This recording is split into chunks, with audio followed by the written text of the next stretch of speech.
Take my glasses off. Sorry, y'all. That's all you see is the ring. Sorry about that, y'all. I just wanted to come on real quick so I could show you how we can up the applesauce. So I'm going to turn the camera and you can watch right here. Right here. So I just put the applesauce in my jar until we get to a 1/2 inch head space. And the 1/2 inch head space is right here at the rim of your jar. Okay? Once I'm there, I take my skewer and kind of run it around the edges to get any air bubbles out. You've got to debubble your stuff. You have to debubble. Trust me, that air is dangerous. I'm just going to tap it down a little from the edge. See? Well, there's slop up here, but it's up at that edge. I'll do one more, and then I'm going to show y'all what we do from here.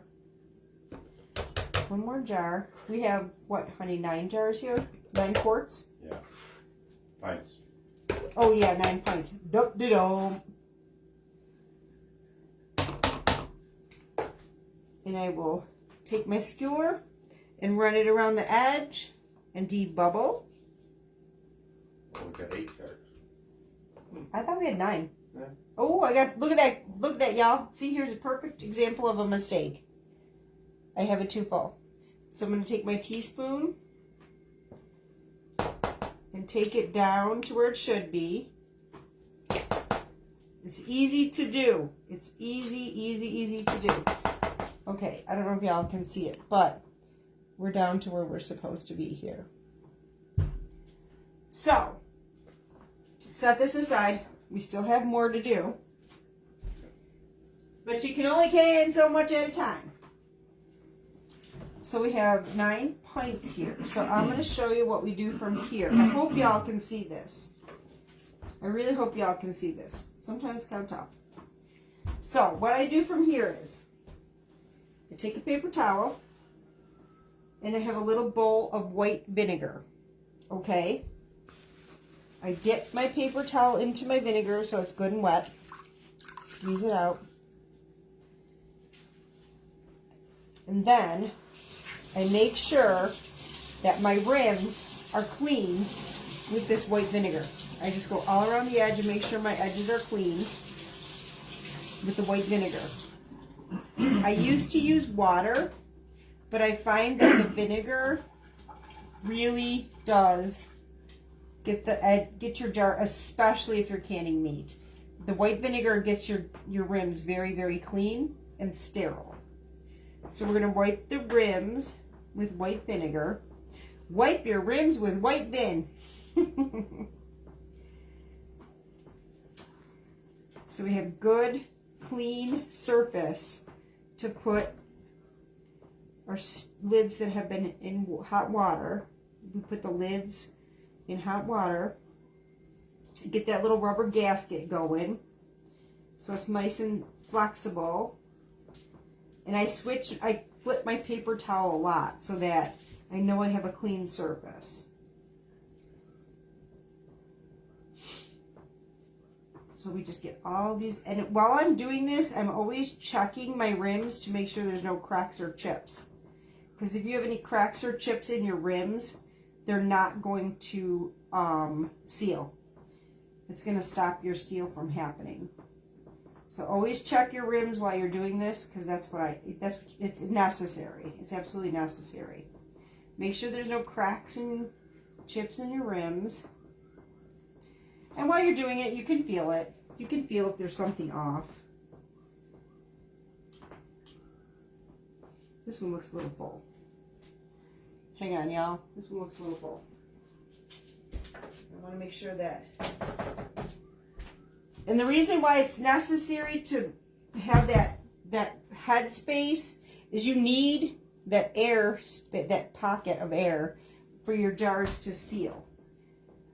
Because while they're processing, it's pulling all that oxygen out. I even see an air bubble on this one. If you see air, try to pop that, because that can also stop your Seal. prevent your lid from sealing. It's very important. If you see any air bubbles, pop them. So now we got all my rims wiped with the white vinegar. And now Patrick is going to hand me the seals, one at a time.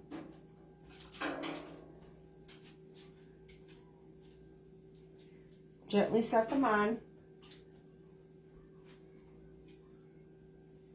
Like I said, these been in hot water to get that rubber gasket softening, to start that process of sealing. And when you're sealing, you're preserving your food. That's why this is called food preservation. That gasket gets soft in the hot water, so it starts the preservation process with the seal. One more.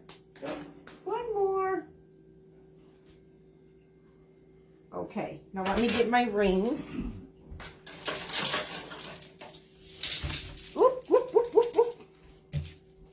Whoop. My rings, y'all. Got a lot of rings here. I gotta count them out. There's 3.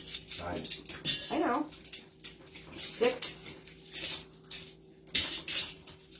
And 9. So we're gonna get the rings on. This is another important thing I want to share with everybody. When you put your rings on your jars, don't be cranking them down, because that causes your seal to buckle and it won't seal properly. So when you put this on, you twist it and just use your fingers to tighten it. Don't use your wrist. Don't crank it down. Just turn that to the pressure of your fingertips. Never crank it down. That is so important, because that will cause your seal to buckle. And then you can see I'm just using my fingertips here. I missed one somewhere. I see an extra seal. You can see I'm using my fingertips. I'm not using my wrist. I'm not going crank. I'm just using my fingertips. Now, this applesauce has come down to basically room temperature. So we can't put, I let the jars cool. So we have room temperature jars, room temperature applesauce. So we're going to put these into our pot. Don't dissolve it out, just add cold. Huh? Just add cold water to it. Yeah, I am.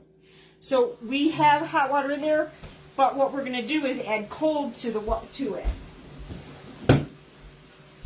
to bring it down in temperature. There's no need, like, why would you dump all your water and then put more in? So he's adding some cold water to it. And then what we're going to do, and I just wanted to bring you through this process because so often I'm telling you that I'm canning, but I think it's imperative to show you exactly how to do it, because it's simple. I mean, like, here's the thing. Here's what I want to say. Just remember this. This is a really simple process. Hot product, hot jars, hot water. Cold product, cold jars, cold water. Room temperature product, room temperature jars, room temperature water. Okay, feel this. If you follow those rules, you will prevent your jars from exploding. That's how people's jars explode. Pat wants me to feel the water, so hold on. I think a little bit cooler, so dump a little bit out, please. It's pretty hot compared to the jars. And actually, I could probably put the jars and we can add water. We're just trying to make sure we don't explode our jars. Well, I'm just going to put it hot so you can show how you put them in. Okay. Well, why don't you do that, and then we'll, we can add cold water on top. I think that's just good. What? Yeah, I just want to show them, too, that they need, what they need for water over the top of that. Perfect. Yeah. We can. So normally, y'all, I do this on the stove, but I just wanted to show you how I do this. Okay, so he brought this temperature of this water down a little bit, so actually it feels pretty good. So we're gonna put this in. We're gonna put our jars in here, and when you put your jars in, and actually I should probably show y'all. Hold on. I do have something in the. This is just a regular pan. But I do have something in the bottom of this pan. You should not put your jars directly down on the bottom. So I do have something down on the bottom. Pat's going to hold the camera for y'all so you can see how we put these jars in. And when you put your jars in here, you want to make sure that you have at least 1 inch of water over your jars. At least 1 inch of water over your jars. They have to be completely submerged so that they're getting the processing. So we have the jar, that you can see that. It's really good. Okay, you ready, y'all? Now the rest of this white vinegar that I didn't use goes in here. It prevents that the lime and the white stuff from forming on your jars. So now what we're going to do is cover it up. We're going to put it on the stove. Patrick's going to put it on the stove because this woman is hurting today after all the stuff we've had to do. Turn the heat on. He's got the heat on. So when that comes to a full rolling boil, a rolling boil is just when the bubbles just keep going and going and going. When it comes to a full rolling boil, I will start my timer for 15 minutes, turn it down a smidge because you don't want it like over boiling. Turn it down a little smidge. After the 15 minutes is up, you take your jars out, set them on the table. Do not move them for 24 hours. At least overnight. Do not move your jars. That's when you'll hear that magic I love sound. Pop, pop, pop. That's all you do. You're literally water bathing it. 15 minutes, take it out. You're done.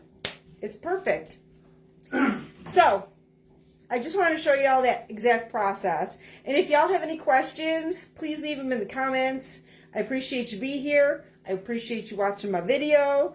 I really just wanted to share how I actually get to the end product. And I will share pictures with y'all when this all is finished. We still have a little bit more, so we're probably going to have to do a second round. But that's okay. Like I said, thank y'all for being here. And have a good evening. And I wish you many blessings. Thank y'all.